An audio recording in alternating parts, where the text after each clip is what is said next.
স্বাগত। দেখছেন দিনের প্রধান খবর আর খবরের পেছনের খবর নিয়ে পর্যালোচনামূলক অনুষ্ঠান বাংলাদেশ এখন। আপনাদের সঙ্গে আছে আমি সুলতানা রহমান, আর আমার সঙ্গে আলোচনার জন্য স্টুডিওতে আছেন সাংবাদিক, অভিনেতা ও ক্রীড়া বিশ্লেষক হাসান মাসুদ এবং সাপ্তাহিকের সম্পাদক গোলাম মুর্তজা। আপনাদের দুজনকেই স্বাগত জানাচ্ছি। মূলত সারাদিন যে খবরগুলো আলোচনায় থাকে, শিরোনাম হয়, সেগুলো নিয়েই আমাদের প্রতিদিনের নিয়মিত এই আয়োজন। শুরুতে একটু দেখে আসতে চাই সারাদিনের খবরগুলো।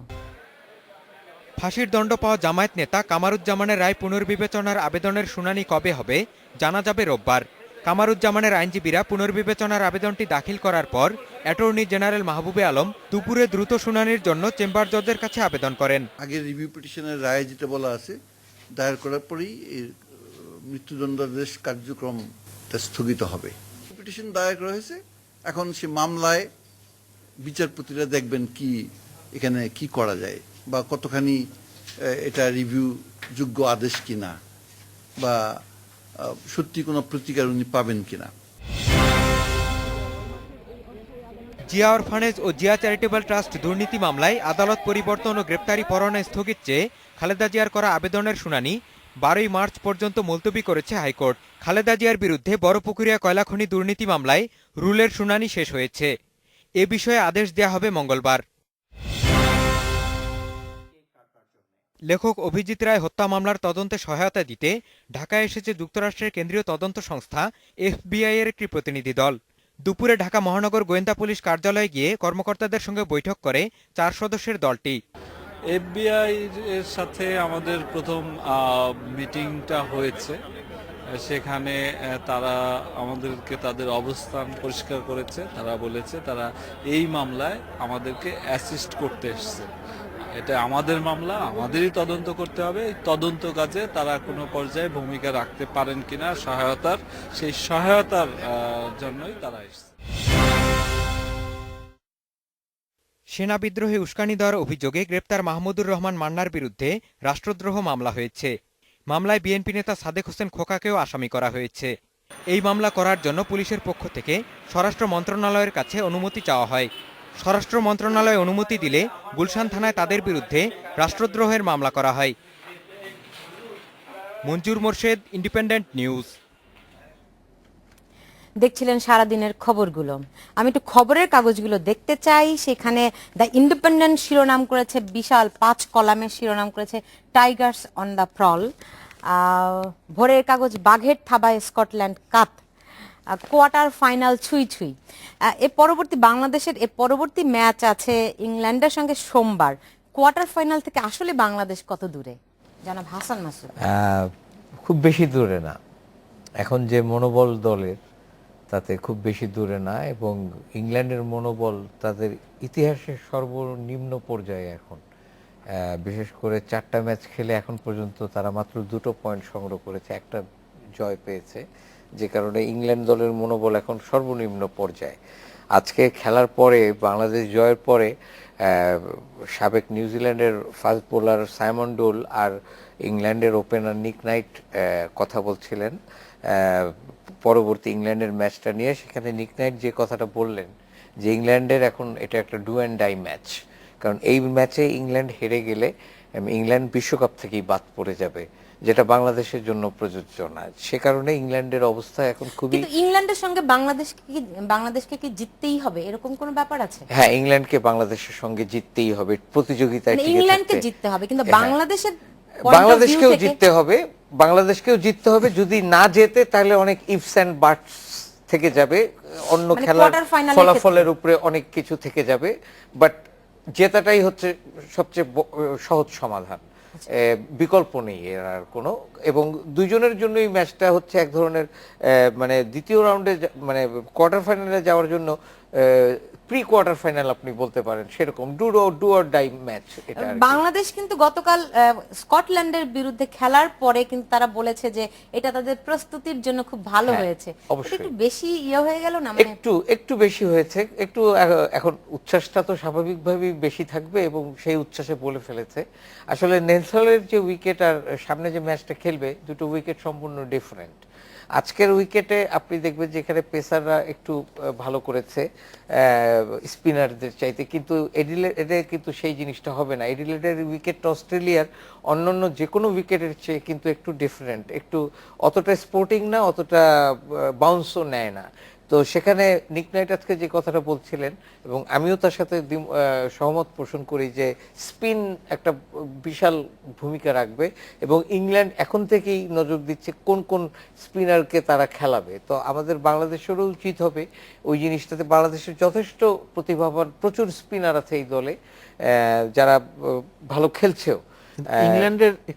ইংল্যান্ডের স্পিন অ্যাটাকটা কিরকম, সেটা কি তুলনামূলকভাবে অনেক শক্তিশালী?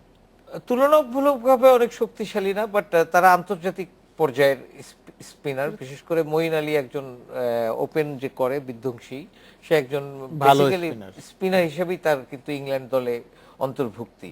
এবং আপনি যদি দেখেন আরো কয়েকজন ভালো ভালো স্পিনার ইংল্যান্ড দলে আছে। তো সেটা বড় কথা না, বড় কথা হচ্ছে যে স্ট্র্যাটেজিটা টোটালি চেঞ্জ করতে হবে ওই ম্যাচের জন্য। ওই ম্যাচটার সাথে যদি আজকের ম্যাচকে আপনি তুলনা করতে যান তাহলে কিন্তু ভুল হয়ে যাবে। ওই ম্যাচে আপনার আজকে যেমন আমি অবাক হয়েছিলাম প্রথমে যে কেন টসে জিতে ফিল্ডিং করতে গেল বাংলাদেশ, কিন্তু পরবর্তীতে দেখলাম যে না, দে ওয়্যার কনফিডেন্ট। এবং এই কনফিডেন্ট হলেও রানের স্কোরটা তারা একটু বেশি কি করতে দিয়েছে না?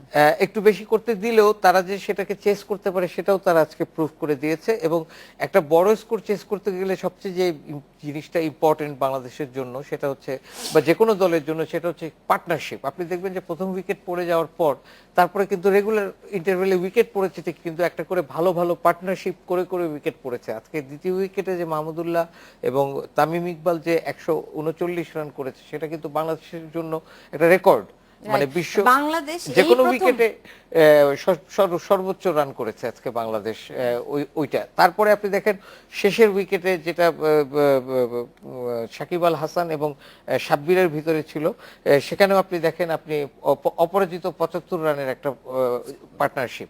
তো ম্যাচে পার্টনারশিপের খুব প্রয়োজনীয়তা আছে এবং বাংলাদেশ যে পার্টনারশিপ করে করে প্ল্যান করে করে এগোতে পারে আজকে সেটা তারা প্রমাণ করে দিয়েছে। এবং এই জিনিসটারই পুনরাবৃত্তি যদি তারা করতে পারে তাদের পরবর্তী ম্যাচে, সেটা ফিল্ডিং আগে নিক বা ব্যাটিং আগে নিক, কারণ টস একটা ফ্যাক্টর।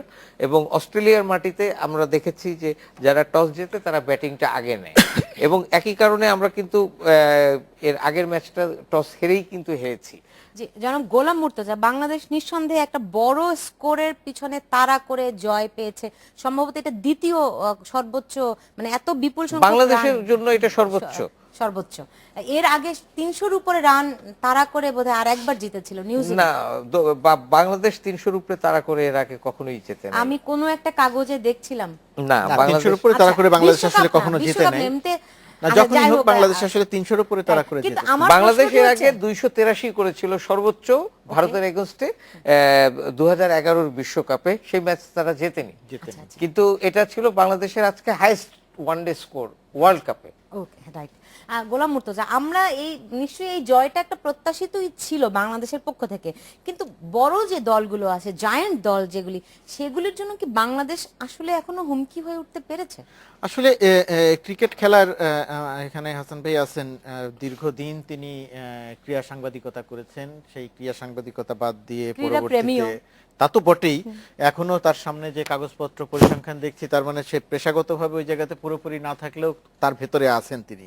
সুতরাং ওই পরিসংখ্যানগুলো আমরা এখান থেকে শুনবো। আমি যেটা বলতে চাই যে এখন পর্যন্ত বিশ্বকাপের বাংলাদেশের যে পারফরমেন্স, আমার কাছে মনে হয় যে বাংলাদেশ একটা রাইট ট্র্যাকে আছে। বাংলাদেশ একটা দলগতভাবে, আগের দিনের ম্যাচটিতে ফিল্ডিং আমাদের ভালো হয়নি, সেটা নিয়ে নিজেদের ভেতরেই এক ধরনের আত্মসমালোচনা করেছে দলের ভেতরে। ক্রীড়া বিশ্লেষক যারা, তারা বলেছেন ফিল্ডিং এর জায়গাটি নিয়ে ভয় দেখিয়েছেন, যেটা ভালো করতে হবে। কিন্তু এই সর্বশেষ ম্যাচটিতে এসে দেখা গেছে যে আমাদের বোলিং এর এগেইনস্টে স্কটল্যান্ড ভালো ব্যাটিং করে একটা বড় স্কোর তৈরি করেছে এবং তারপরে আবার আমরা তার চেয়ে ভালো ব্যাটিং করে সেই জায়গাটিতে গিয়ে পৌঁছেছি, আমরা চেস করে বিজয়ী হয়েছি। এই এত বেশি রান হবার ক্ষেত্রে হাসান ভাই দুটি ব্যাপার সম্ভবত কাজ করেছে। একটি হচ্ছে উইকেট একটি বড় ভূমিকা রেখেছে, আর একটি কি মাঠের আকার সম্ভবত একটু ছোট ছিল। একটু ছোট আর ছিল আরেকটা মাঠ। ব্যাপার হচ্ছে আপনাকে এখানে আপনার কাইল কোয়েটজারকে আপনাকে একটা কৃতিত্ব দিতেই হবে। একটা অ্যাসোসিয়েট মেম্বারের দেশের প্লেয়ার হিসেবে আজকে নিঃসন্দেহে 156 রান করেছে, এটা অনেক বড় 134 একটা বলে। ব্যাপার। যদিও তিনি অন্য কারো কোনো ব্যাটসম্যানের কাছ থেকে পাননি, ওপেনার হ্যাঁ, হিসেবে মানে এই জায়গাটিতে আমাদের তাকে ধন্যবাদ জানাতে হবে হ্যাঁ, অন্য এবং দেশের তার কারণেই খেলোয়াড়রা। আসলে এই এত বড় স্কোরটা স্কোরটা 300 তৈরি হয়েছে। আর তৈরি এই হয়েছে। জায়গাটিতে এক যে আমার আমার আমার একটা আরেকটি প্রশ্ন আছে যে মনে করেন হাসান মাসুদ যেমনটা বললেন যে এর পরের ম্যাচ ইংল্যান্ডের জন্য ডু অর ডাই ম্যাচ, আমাদের জন্য। কিন্তু আমাদের জন্য কিন্তু সেখানে বাংলাদেশের জয়ের সম্ভাবনা কতটুকু আছে? এই প্রশ্নের জবাব নিয়ে ফিরবো, তার আগে নিচ্ছে মাত্র 30 সেকেন্ডের একটি বিরতি।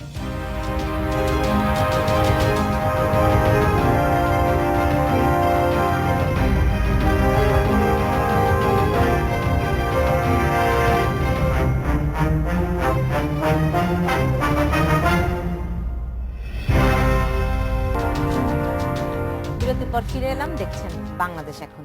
যে বাংলাদেশের জন্য আসলে ইংল্যান্ডের সঙ্গে জয়ের সম্ভাবনা কতটুকু, মানে নিশ্চয়ই আমরা জয়ের প্রত্যাশাই করি, কিন্তু সব দিক মিলিয়ে কতখানি সেই সম্ভাবনাটা আছে? এখন আপনি যদি দুই দলের মনোবলের দিকটা চিন্তা করেন তাহলে বাংলাদেশ 75-25 এগিয়ে আছে। একই তো তাদের পয়েন্ট বেশি আছে, তারা অলরেডি দুটো মানে ইংল্যান্ডের চেয়ে পয়েন্ট বেশি আছে হ্যাঁ বাংলাদেশে। 5 পয়েন্ট আছে, ইংল্যান্ডের মাত্র 2 পয়েন্ট আছে সমান সংখ্যক ম্যাচ খেলে। তো সেক্ষেত্রে বাংলাদেশ মেন্টাল যে মানে কনফিডেন্সের যে লেভেলটা সেটা ইংল্যান্ডের থেকে অনেক হাই। এবং আজকের মতো যদি বাংলাদেশ একই রকম একটা পারফরমেন্স দেখাতে পারে, বাংলাদেশের জয়টা খুব একটা মুশকিলের কাজ হবে না। বাংলাদেশকে আজকের মতো খেলতে হবে।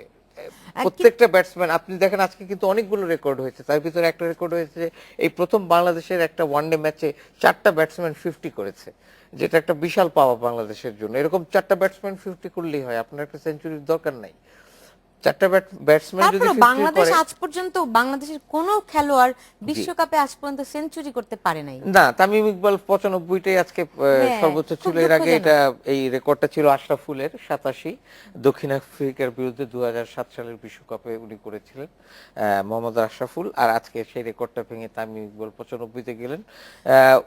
দুর্ভাগ্য, উনি আসলে বলটা সোজা আসছিল, উনি যদি বলটাকে লেফট হ্যান্ডই তো, উনি যদি বলটাকে মানে ঠেকাতেন, শুধুমাত্র ব্লক করতে তাইলেই হতো। উনি বলটাকে একটু অ্যাক্রস খেলতে চেয়েছিলেন, অর্থাৎ ফ্লিক করতে চেয়েছিলেন, তখনই ওইখানেই উনি বিট হয়ে গেছেন টাইমের সাথে এবং বলটা এসে সোজাসুজি তার ডান হাতুড়িতে লাগে, যেটা একদম স্ট্যাম্প বরাবর ছিল।